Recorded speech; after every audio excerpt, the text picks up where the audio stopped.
Hi, everybody. Okay, so I am here again with my dear friend, Davia Matson from @Style by Davia, right? So you can follow you. So she is like a jack of all trades, truly and brilliant at what she does. Thank you. Really, you are. Makeup, hair, clothing, behind the camera, posing. I love it all. I love it all. You love it all. Okay, Yes. so what we want to tackle today is giving you guys some really practical makeup tips to address skin and makeup as we age and how to apply it. Exactly. Right? Exactly. So let's start with Well, the other thing I want to add too is I think when we age, well, we're all aging, we also think too, with that comes like, oh, I don't have time, I'm just gonna wear my sweats and my yoga pants, and I don't even have time, I'm busy, I have the kids, I have my job. But actually, you can find the time. Everything that we're going to show you here today is so easy, so fast. I can do my makeup literally in 5 minutes when I'm on the go, and I do it every day religiously. So it is something. You're better than me. and I'm a mom. I'm busy. I work. I actually homeschool. I do it all. So these are easy tips that you guys can do yourselves. So let's start with a foundation. Yes. Right? Okay. So back in the day, I used to use a definitely like full coverage, heavier foundation because it was the look, and a lot of people are still doing that look today. They are. As I've Especially if you're younger. Right. The cake and bake you can totally do. Yeah. There you go. As I've gotten older, I want something. I have pretty good skin, so do you. We take really good care of our skin, and I really like to see my skin through my makeup. Yes. For me, I really love for day to day like a tinted moisturizer. Right. And I love this one is by Laura Mercier, and it has a broad spectrum SPF of 30. So I kind of feel like I'm getting 2-in-1, and it gives me sort of this overall like veil, which kind of smooths out any little imperfections, and I could still see my skin through it. And that's why I love this one. And this one is in the color of sand. Yes. Now, one thing I'm going to add, because she does have amazing good skin, so for her this is perfection. But if you're looking for, say you're saying you don't feel like you have that great of skin and you love the idea of wearing a lightweight foundation, but at the same time it's not really covering up some of the things that you want to cover up, so I have a an inexpensive version of this. It is like a tinted moisturizer. It does give a little bit more coverage, and this one is actually, I love it. It's by CoverGirl. It's called Clean Fresh Skin Milk, and it's made actually with coconut milk, so it's brand new. I love this foundation. It actually, when I put this on this morning, I was really trying good, it out. you guys. It's really good. Yeah. I have to say. Yeah. And it's very similar to this. It's one. very similar. So yeah. Okay, so, just another tip. She's saying you could get a little more coverage with this. Yes. And again, sometimes I totally need more coverage. So then I will go in on top of my great sheer tinted moisturizer with my concealers. Yes. Okay, so there's a few different. I am a concealer. Like I always say, You're the concealer queen. I am. And if there's one product Concealer that I queen. need in my life, like always, like, that you take to the deserted island, it would be concealer, just because I was born with dark circles. But not just one. You No, and when people say, what kind of concealer, I was like, do I use? I would just answer like on which day, Yeah. Or depending on what you're doing, yeah. Depending on what I'm doing. And also like right now, I just pulled out like, let's say 1, 2, 3, 4 out of my, just what I brought here today. And I just That's started. actually 5. Well, these are the same brand. Oh.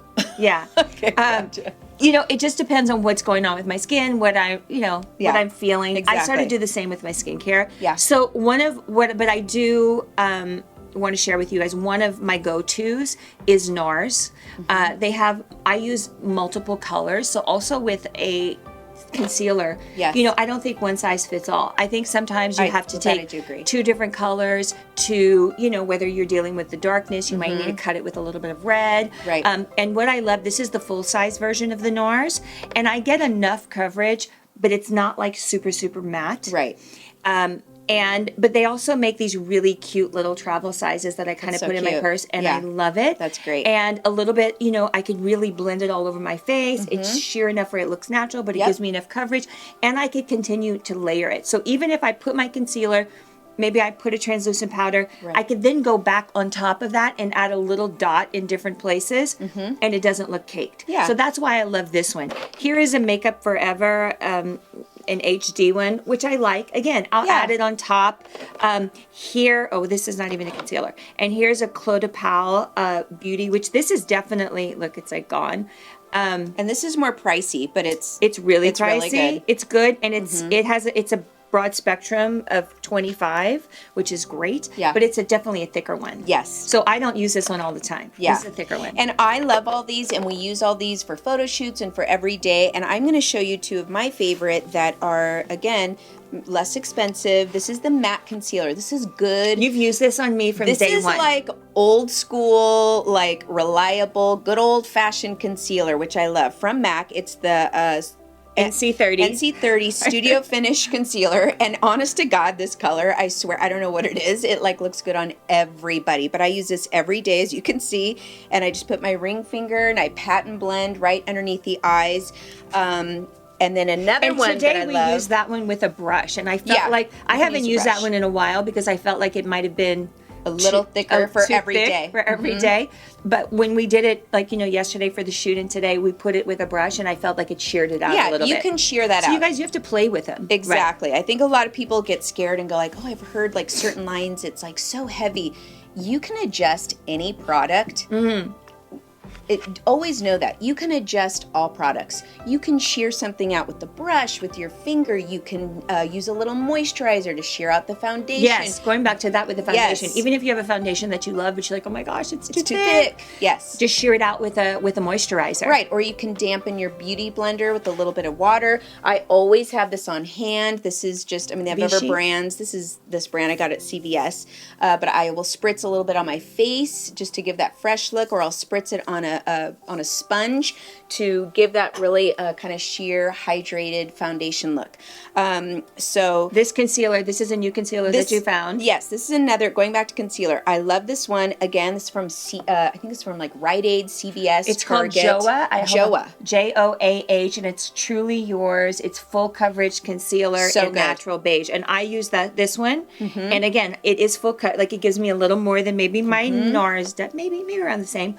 But it blends really well. Like, I like this consistency. I would probably buy this one. So this was a really good find. This is a really good find. Yeah. So I just want to go into, so now you have your foundation and you have your concealer. Now I'd like to go in, because right now what's big in the makeup, I think, is contouring, right? Everybody's contouring. For sure. And they're really going heavy with the contouring. So I've kind of played around with both. And again, I think there's a happy medium. I sometimes use, as we've done forever, is just using a powder contour. Or like a bronzer. Or a bronzer as your contour. Yeah, like I have this one right here. This is a L'Oreal one. I use this all the time. And I use normally an angled use a MAC brush, one, I think. Pat and blend, and I just do a little bit. Show them the places that you would normally do it. Yeah, so I'll show you. I won't do it on her, but I'll kind of just, because we already have her makeup done. But you just want to make sure you don't go too low, because then you're drawing the face down. You want everything. Well, I'd assume you want everything lifted. So that's what we want to do, especially as we're aging. So you just want to kind of feel right there where that bone is, and you want to start right up here in the hairline, and you just want to kind of stroke down, brush, and you kind of go up. You never go down, so you never want to go below this. And if you want to clean up any mistakes afterwards, I always take like a big fluffy brush. Big fluffy brush. This one isn't the biggest one, and then I'll use powder and kind of go and buff underneath. it out. Exactly. Other places where I add my foundation is I not only do this, but I do like the edge of my my face. I'll do here. I'll do your contour. Yes. Into the jawline. Yeah. And then I'll do up here all the way, almost like a heart. Look, like I'm following like almost like this pattern. Yeah. Here, exactly. right? But of course, blending it. Like I think that it's probably easier for everybody to use a powder. But if you want to get a little more, serious, this is Kim Kardashian's contour, and it's a contour stick, and I really love it. No, her makeup's good. It I like blends so well, and again, I just follow that line. I kind of make little lines here. I go down on the cheek, I go around, I do a tiny bit on the nose, and it blends so well. And then she gets her sponge, like a beauty blender, or a brush, and you blend it in. You buff it out. Always remember, we're saying blending a lot. that is the key Yeah. to all makeup. Yeah. Blend, blend, blend. I can't tell you how many times I see people, they have like, they still are doing the line thing with the foundation. I'm like, no, just blend it down. Or the eyeshadows too, like harsh lines, or the blush. So just, yeah, you always want to blend things out, whether it be with your finger or with the brush. That way it just looks more diffused and natural. So when it comes to setting everything in, I always, for years, I really love, I like a translucent powder, but I like it with a little bit of pigment in it. So this one I love, and this is known in the business. Everybody uses this. It's Laura like kind of a Mercier. staple. It's Laura great one. Mercier. It's a translucent, but it does have like pigment in it, as you can see. So it can deposit like a little bit of color on the face. So what I used to do is I used to take a sponge, dip it in here, and then literally cake it on. Yeah, that was Right? your thing. That was Yes. my thing. And then I would brush it all off. And that's how you see a lot of people doing all the makeup videos. That's what they do. Okay, ladies, just got to say, Too much. now that we are getting older, Yeah. and we are aging, and we have all those fine lines and wrinkles, which is a beautiful thing, right? We can't do that anymore. Yeah. You Can't don't do want that. it to set in there. No. Yeah. So what I do now is I'm just gonna grab me that brush. Something that's probably a little lighter than this. You know how there's some brushes where it's dense at the bottom, and then they have like these other thinner ones at the top? That's sort of what I use for all over. So I dab it, I pat it, and then I sort of get that all over. And then I might use maybe this density for here, and I get it here, and then I just, I swipe it off. So I'm getting a little bit You're of getting like a setting, thin little layer, veil. as opposed to like that Yeah, the caked heavy on thing. Exactly. So with the combination, whatever you have, whether it's the color of the foundation, the concealer, the bronzer, the contour, the translucent, you really have to use all of those sort of things, in my opinion, to kind of customize that color to your face. Yeah. So you could use more of a little bronzer if your foundation is too light, or more of a translucent all over if you feel like it's too dark. Exactly. You really Yeah. just have to pay attention and play with it again.